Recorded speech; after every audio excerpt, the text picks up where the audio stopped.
بسم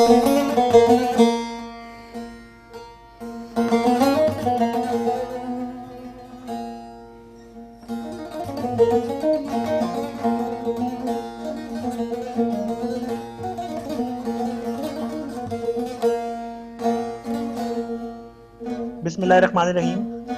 سب کو خوش آمدید آج کے اس لیکچر میں، اور مفتی صاحب کی طرف چلتے ہیں ڈائریکٹ سے۔ جی مفتی صاحب۔ اعوذ باللہ من الشیطان الرجیم، بسم اللہ الرحمن الرحیم۔ رب اشرح لی صدری ویسر لی امری واحلل عقدۃ من لسانی یفقهوا قولی۔ سبحانک لا علم لنا الا ما علمتنا انک انت العلیم الحکیم۔ قال اللہ تبارک و تعالی فی الکتاب المجید والفرقان الحمید، یا ایہا الذین آمنوا کتب علیکم الصیام کما کتب علی الذین من قبلکم لعلکم تتقون۔ وقال اللہ تبارک و تعالی فی کلامہ المجید والفرقان الحمید، شہر رمضان الذی انزل فیہ القرآن ہدی للناس وبینات من الہدی والفرقان، فمن شہد منکم الشہر فلیصم، ومن کان مریضا او علی سفر فعدۃ من ایام اخر، یرید اللہ بکم اليسر ولا یرید بکم العسر، ولتکملوا العدۃ ولتکبروا اللہ علی ما ہداکم ولعلکم تشکرون۔ وقال النبی صلی اللہ علیہ وسلم عن ابی ہریرہ رضی اللہ تعالی عنہ یقول قال رسول اللہ صلی اللہ علیہ وسلم اذا دخل رمضان فتحت ابواب الجنہ وغلقت ابواب جہنم وسلسلت الشیاطین وفی روایت ابواب الرحمہ او کما قال علیہ الصلاۃ والسلام، رواہ البخاری۔ ان اللہ وملائکتہ یصلون علی النبی یا ایہا الذین آمنوا صلوا علیہ وسلموا تسلیما۔ اللہم صل علی محمد وعلی آل محمد کما صلیت علی ابراہیم وعلی آل ابراہیم انک حمید مجید۔ اللہم بارک علی محمد وعلی آل محمد کما بارکت علی ابراہیم وعلی آل ابراہیم انک حمید مجید۔ انتہائی واجب الاحترام معزز سامعین، میں نے آپ کے سامنے قرآن مجید فرقان حمید کی دو مختلف مقامات سے آیات تلاوت کی اور آقا دو جہاں پیارے نبی صلی اللہ علیہ وسلم کے فرمان میں سے ایک فرمان تلاوت کیا۔ آپ تمام احباب اس بات کو بخوبی جانتے ہیں کہ رمضان المبارک اپنی پوری آب و تاب کے ساتھ ہمارے اوپر سایہ فگن ہے، اور یہ رحمتیں اور اپنی برکتیں اور اپنی عنایتیں لیے ہوئے ایمان والوں کے اوپر اس کی بارش برسانے کے لیے تیار ہے اور پہنچ چکا ہے۔ اور الحمدللہ اس وقت ایمان والے روزے جیسے ایک بڑے عظیم بنیادی جو ایمان کے اور اسلام کے بنیادی اللہ کے احکامات میں سے ایک حکم ہے، اس کی بجا آوری میں اس وقت مصروف عمل ہے اور روزہ رکھا ہوا ہے۔ تو اللہ کا بڑا لاکھ لاکھ احسان ہے کہ جس نے ہمیں زندگی کے اندر ایک بار پھر ایسا موقع دیا کہ ہم اس کی رحمتوں، اس کی عنایتوں، اس کی برکتوں، یعنی ان کی آفرز کو، کیونکہ آفرز بھی اس دنیا کے اندر ایک بہت بڑی انسان اس کا انتظار کرتا رہتا ہے، خصوصی پیکیجز کا انتظار کرتا رہتا ہے۔ اسی طرح جو ہے وہ جس کو ہم کہتے ہیں کہ مڈ سیزن سیلز کا انتظار کرتا رہتا ہے، یہ انسانی فطرت کوئی نئی نہیں ہے، یہ اللہ نے پہلے سے ذکر کی ہے، اور قرآن پاک کے اندر اس کا خاص طور پر ذکر جو ہے وہ آ گیا کہ اس کے اندر رسول اللہ صلی اللہ علیہ وسلم نے بھی بڑے خاص انداز میں کہا کہ جی اس میں نفل فرضوں کے برابر، فرض 70 فرضوں کے برابر، اتنی عنایات، اتنی برکتیں، یہ وہ مہینہ ہمارے پاس ہے۔ تو انشاءاللہ ہم اپنے اس پورے مہینے کے اندر جو رحمتیں اور برکتیں ہیں اس کو سمیٹنے کے لیے مختلف موضوعات کے اوپر قرآنی آیات کی روشنی کے اندر انشاءاللہ ہم مختلف باتیں جو ہے وہ ذکر کریں گے اور سنتے رہیں گے۔ آج جس کا میں نے انتخاب کیا ہے اور اس گفتگو کا خاص طور پر آغاز کرنے سے پہلے میں محترم جناب سید دانیال ہاشمی صاحب کا بھی انتہائی ممنون ہوں کہ انہوں نے اس کا انیشیٹو لیا اور اس کا خاص طور پر اہتمام کیا دا مینیجرز کلب نے اس کے لیے پورا، اور میں یونیورسٹی کی بھی اور باقی بھی تمام انتظامیہ، میرے اساتذہ اور میرے جو ذمہ داران ہیں، میں ان تمام کا ممنون ہوں کہ اس تمام کام کے اندر انہوں نے ہماری معاونت کی اور اس سلسلے کو جو ہے آگے بڑھایا۔ اور میں آپ تمام احباب جو اس وقت اس میں لائیو شریک ہیں اور سن رہے ہیں، میں آپ کو بھی مبارکباد دیتا ہوں کہ اللہ تبارک و تعالیٰ نے لاکھوں کروڑوں لوگوں میں سے آپ کو اس کام کے لیے چنا کہ آپ اللہ کی کتاب کو سننے کے لیے بیٹھے ہیں۔ تو اللہ کی اس آیت جو میں نے آپ کے سامنے سورہ بقرہ کی 183 تلاوت کی اور 185، اس کے اندر کیا ارشاد فرماتے ہیں کہ اے ایمان والو، تم پر روزے اسی طرح فرض کیے گئے ہیں جس طرح تم سے پہلی امتوں پر فرض کیے گئے۔ اب فرض کرنے کی وجہ کیا تھی؟ ذمہ لازم کرنے کی، اوبلیگیٹری مینڈیٹری کرنے کی وجہ کیا ہے؟ لعلکم تتقون، ایک ہی تقاضا رکھا ہے اور فرمایا وہ ایک بات کیا ہے؟ تاکہ تمہارے اندر تقویٰ پیدا ہو جائے، اللہ کا خوف پیدا ہو جائے، اس کی خشیت، اور ہر ایک چیز کی ایک لاجک، ایک ریزن، ایک اس کی وجہ ہوتی ہے جس کی وجہ سے وہ کام ہوا کرتا ہے۔ اب جیسے مثال کے طور پر میں اکثر آپ لوگوں کو مثال دیا بھی کرتا ہوں کہ اگر ہمارے پاس کوئی ایک چیز ہے جس خاص ایک مقصد اور ایک ضرورت کے تحت ہم نے لی ہے، اگر وہ اپنی اس ضرورت کو پورا نہیں کرتی ہے تو اس کا ٹھکانہ پھر ہمارے پاس نہیں ہوتا، اس کا ٹھکانہ پھر ڈسٹ بن کے اندر ہوتا ہے۔ بالکل ایسے ہی جیسے موبائل فون ہے، اب اس کا پرپز یہی ہے کہ ہم اس سے کال کریں، کال سنیں، میسج کریں، میسج سنیں، یا جو ہماری اس کی ضرورت ہے اس کو پورا کریں۔ اگر وہ ضرورت کے مطابق اس کو پورا نہیں کرتا تو اس کا الٹیمیٹ ہم کیا کرتے ہیں؟ اس کو ختم کر دیتے ہیں، اس لیے کہ وہ ہماری ضرورت کا نہیں۔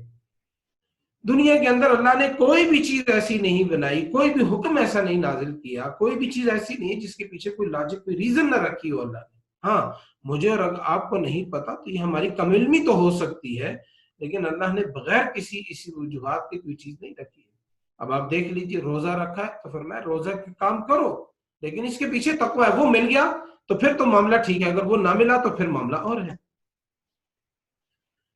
پھر دوسری آیت جو میں نے آپ کے سامنے پڑھی، شہر رمضان الذی انزل فیہ القرآن، یہ رمضان کا مہینہ وہ مہینہ ہے جس کے اندر ہم نے قرآن پاک کو نازل کیا۔ کون سا قرآن پاک؟ فرمایا ھدی للناس، پہلی بات یہ لوگوں کی ہدایت کے لیے ہے، انسانوں کی ہدایت کے لیے ہے، سراسر ہدایت ہے۔ وبینات من الہدی، اور اس میں واضح تعلیمات ہیں جو سیدھا راستہ دکھاتی ہیں، بالکل اسٹریٹ لائن کے اوپر انسان کو چلاتی۔ اور پھر اسی طرح فرمایا کہ راہ راست دکھانے والی، اور والفرقان، اور حق اور باطل کے درمیان جو فرق ہے اس کو کھول کر رکھ دینے والی۔ اب اس مہینے میں یہ کتاب نازل ہوئی، اور اس کتاب کا اتنا بڑا جو ہے وہ مقصد ہے۔ اب اس کتاب کے لیے انسانوں کی ہدایت کے لیے، مجھے اگر اپنی ہدایت چاہیے، اگر میں اپنے آپ کو انسانوں کی کیٹیگری میں شمار کرتا ہوں تو میرے پاس ہدایت کا ایک ہی اصول ہے، اور وہ اللہ کی کتاب ہے۔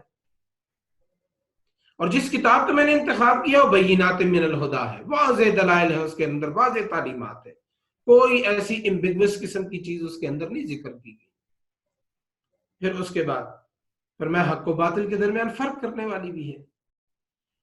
تو پھر اس کے بعد آیت کے اندر ارشاد فرمایا کہ من شہید منکم الشہر فمن شہید، جو کوئی بھی تم میں سے اس مہینے کو پائے فلیصم، تو وہ روزہ رکھے۔ اس کا مطلب یہ ہوا کہ روزہ یہ اللہ کا حکم ہے، اور رمضان کے مہینے کے ساتھ ہے، اور قرآن کی برکت کے ساتھ ہے۔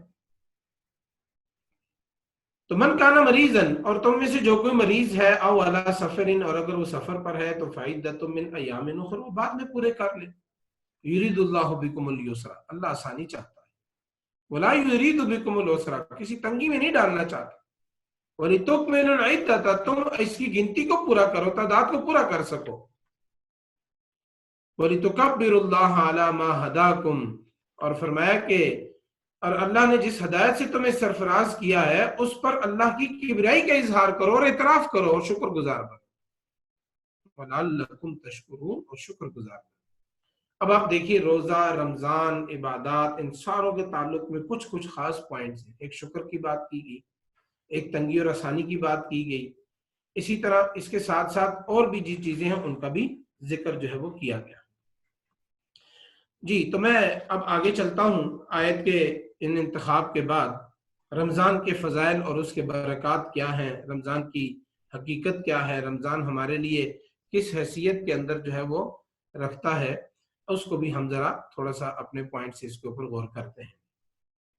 عن ابی ہریرہ رضی اللہ تعالیٰ عنہ، جناب حضرت ابو ہریرہ رضی اللہ تعالیٰ عنہ سے روایت ہے، ارشاد فرماتے ہیں کہ آقا دو جہاں پیارے نبی صلی اللہ علیہ وسلم نے فرمایا اذا دخل رمضان، جیسے ہی رمضان آتا ہے فرمایا فتحت ابواب الجنہ، جنت کے دروازے کھول دیے جاتے ہیں۔ ایک روایت میں فرمایا فتحت ابواب الرحمہ، رحمت کے دروازے کھول دیے جاتے ہیں۔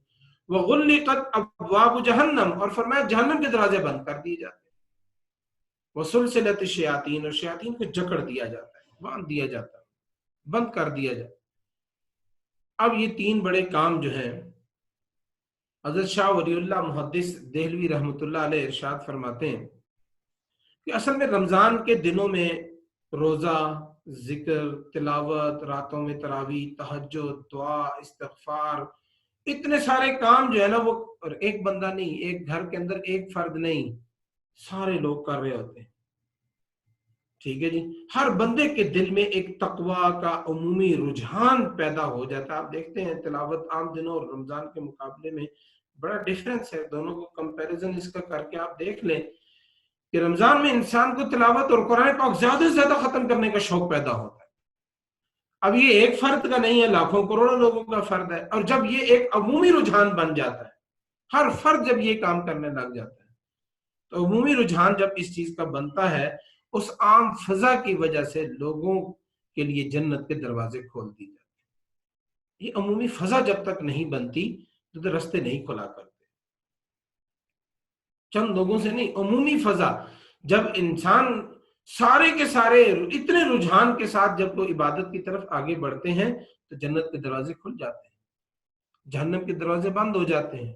شیاطین اللہ کے نیک بندوں کو نیکی کی اس عمومی فضا میں بھی گمراہ کرنے اور اس کی پوری کوشش کرتے ہیں، اللہ ان کو باندھ دیتے ہیں، لہذا وہ بھی عاجز ہو جاتے ہیں۔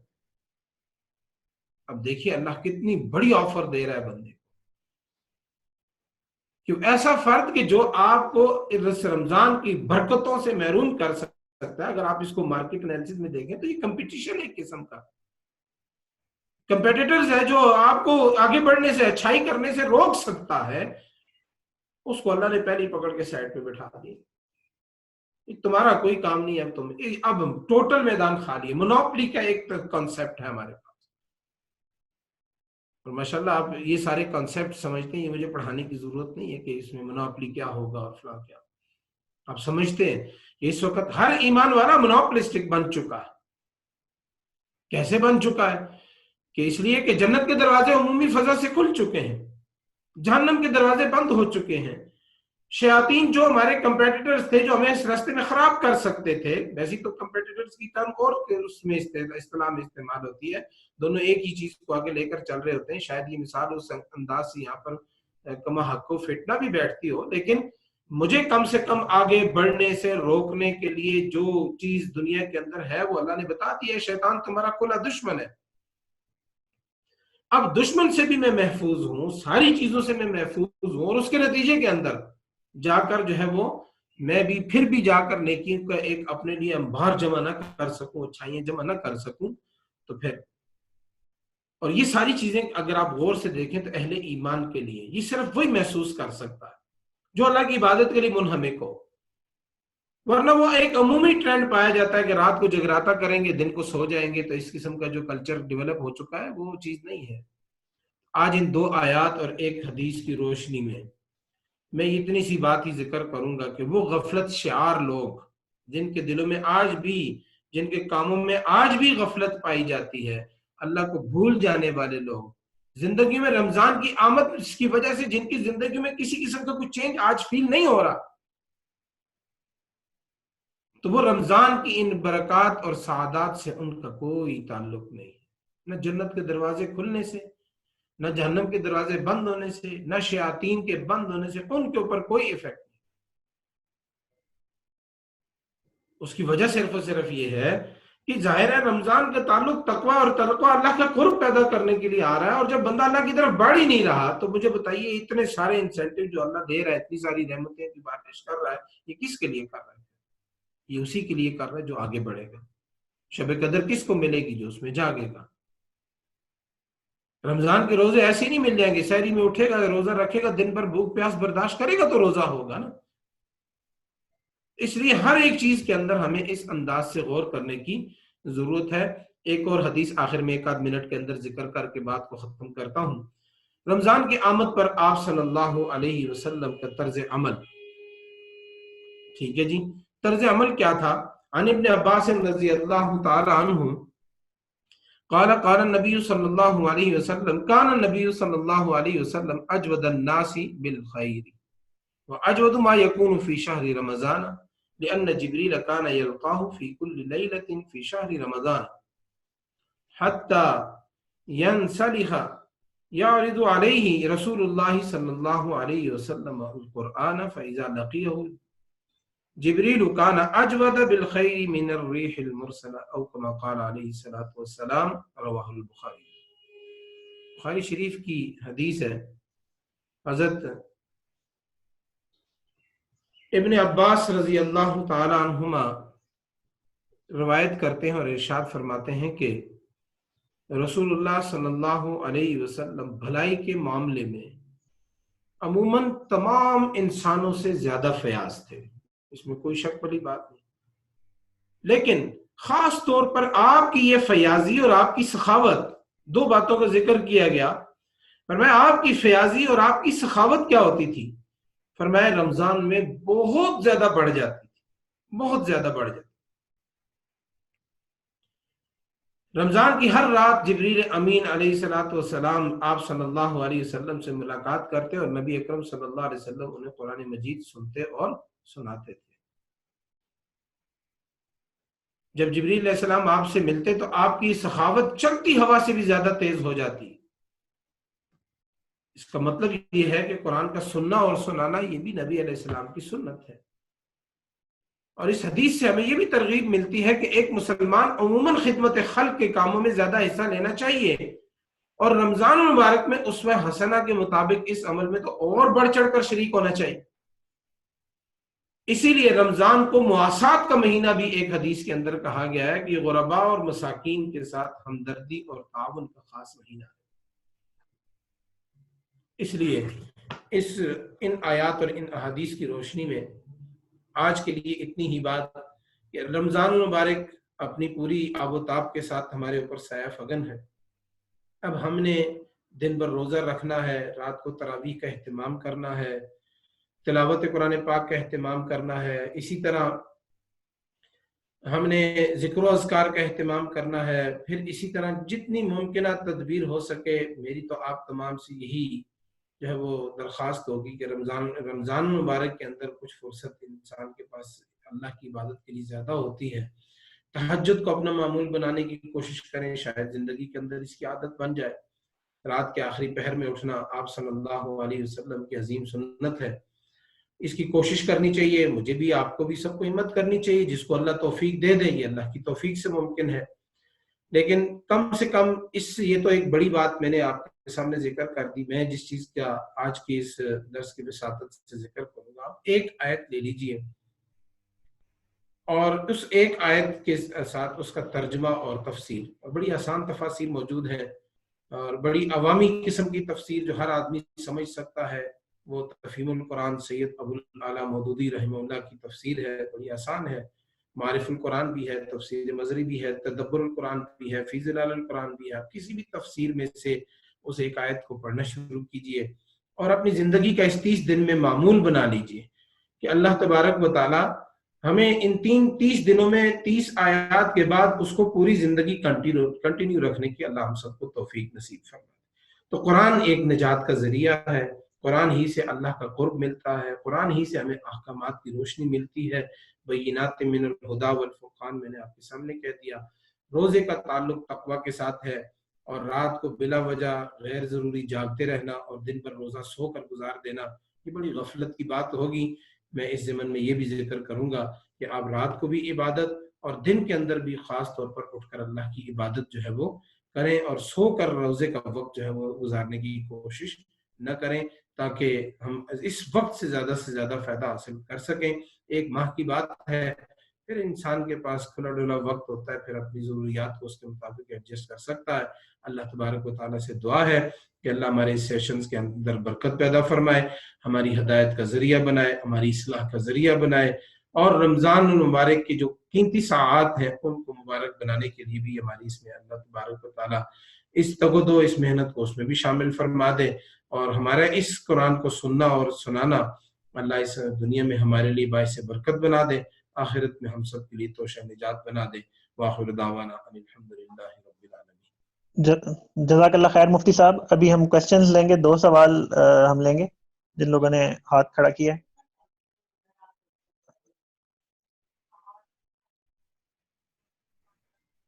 میں بھی پڑھ لیں، چاہے صورتوں کے ساتھ پڑھ لیں، تھوڑی پڑھ لیں، زیادہ پڑھ لیں، لیکن تراویح کو پڑھنا چاہیے، لیکن یہ نہیں ہے کہ تراویح نہیں آتا۔ چلیں، میرا خیال ہے جزاک اللہ خیر مفتی صاحب۔ ایک سوال اور آیا، اگر شیطان جکڑا ہوتا ہے تو گناہ ہونے کی وہ کیوں ہوتے ہیں؟ جی میں نے ابھی آپ کے سامنے ذکر کیا کہ جو ہے نا یہ رحمتیں اور برکتیں اسی کے لیے جو تقوی اختیار کرنا چاہتا ہے، اور جو غفلت میں پڑا ہوا ہے وہ پہلے بھی شیطان کا بندہ تھا، وہ آج بھی اسی طرح ہی ہے، اس کے اوپر اس کا کوئی امپیکٹ نہیں ہونے والا۔ یہ جو فقہی مسائل کی بحث ہے نا جی، 8 تراویح اور یہ میرا خیال ہے اس موضوع اس کے ساتھ نہیں ہے، وہ بہت ضروری کوئی آپ اپنی پرسنلی چیز پوچھنا چاہیں تو وہ پوچھ سکتے ہیں، باقی 8 یا اس کے اوپر بڑی ڈیٹیل وائز جو ہے نا وہ گفتگو موجود ہے، علماء کی کتابیں بھی موجود ہیں، آپ وہاں سے اس کو پڑھ بھی سکتے ہیں۔ ٹھیک ہے جی۔ ٹوتھ پیسٹ سے روزہ مکروہ ہو جاتا ہے، نہیں استعمال کرنا چاہیے، لیکن اگر کوئی بہت زیادہ ضرورت ہے، کوئی اس قسم کا کوئی انفیکشن ٹائپ کی چیز ہے تو اس کے لیے یوز کیا جا سکتا ہے۔ ٹھیک ہے جی، جزاک میری اللہ۔ آپ سب سے درخواست ہے کہ فقہی مسائل نہ پوچھیں، صرف جس چیز پر مطلب بات ہو رہی ہو اس کے متعلق آپ سوال کریں۔ ٹاپک ڈسکس ہو رہا ہے، میرا خیال ہے اسی سے پوچھا جائے تو زیادہ بہتر۔ جی